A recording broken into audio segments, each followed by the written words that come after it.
আসসালামু আলাইকুম everyone, welcome back to my channel. আশা করি সবাই অনেক অনেক ভালো আছেন। আমরা আলহামদুলিল্লাহ ভালো আছি। নতুন আর একটা রেসিপি নিয়ে চলে আসলাম আপনাদের মাঝে। আশা করি আমার আজকের রেসিপিটা ভালো লাগবে, আর ভালো লাগলে লাইক কমেন্ট শেয়ার করবেন ফ্যামিলি এবং ফ্রেন্ডের সাথে।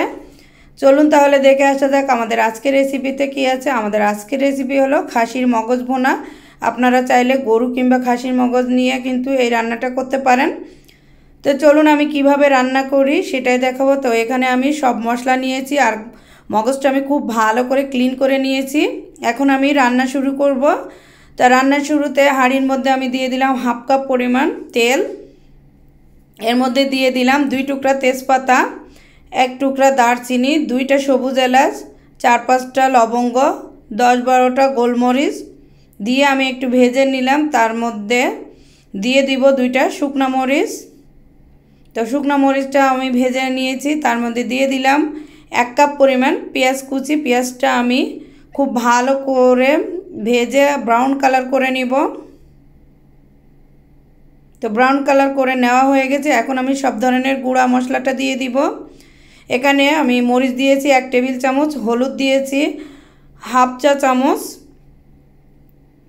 আর দিয়ে দিয়েছি গোলমরিচ হাফ চা চামচ, আর জিরা ভাজার গুঁড়া দিয়েছি 1 চা চামচ, আর আদা গুঁড়ি দিয়েছি 1 টেবিল চামচ, রসুন গুঁড়ি দিয়েছি 1 টেবিল চামচ, ধনিয়া গুঁড়ি দিয়ে দিয়েছি 1 টেবিল চামচ, জিরা গুঁড়ি দিয়ে দিয়েছি 1 টেবিল চামচ। দিয়ে আমি এর মধ্যে হাফ কাপ গরম পানি দিয়ে মশলাটা খুব ভালো করে ভুনা করে নিয়েছি।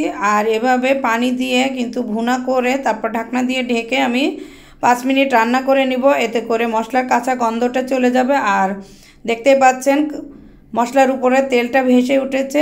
এখন আমি এর মধ্যে দিয়ে দিব সেই ক্লিন করে রাখা খাসির মগজ। তো মগজটা আমি দিয়ে এখন মশলার সাথে খুব ভালো করে মিশিয়ে আরও কিছুক্ষণ ভুনা করে নিব। আর এই মশলা আর মগজ যদি আপনি ভালো করে ভুনা করে নেন তাহলে কিন্তু খেতে ভীষণ মজা হবে। এর মধ্যে দিয়ে দিলাম আমি পরিমাণ মতো লবণ।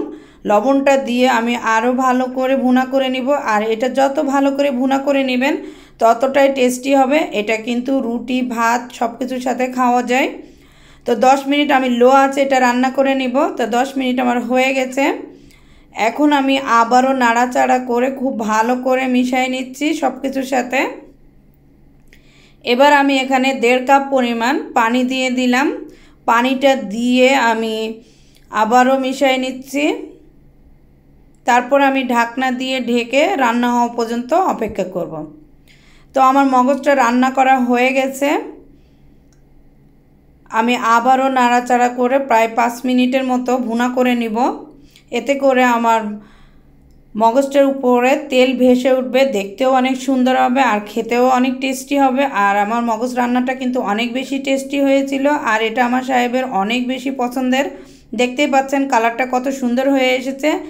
এখন আমি এর মধ্যে দিয়ে দিব গরম মশলার গুঁড়ি 1 চা চামচ, আর দিয়ে দিব এখানে 2 টেবিল চামচ পরিমাণ পেঁয়াজের বেরেস্তা। তো আমার রান্না হয়ে গেছে। এখন আমি এটা ঢাকনা দিয়ে ঢেকে ঠান্ডা হওয়া পর্যন্ত অপেক্ষা করব। তারপরে আমি আপনাদেরকে সার্ভ করে দেখাবো। তো এখন ঠান্ডা হয়ে গেছে। আমি একটা মাটির পাত্রে উঠিয়ে আপনাদেরকে দেখাচ্ছি। দেখতেই পাচ্ছেন কতটা লোভনীয় হয়েছে।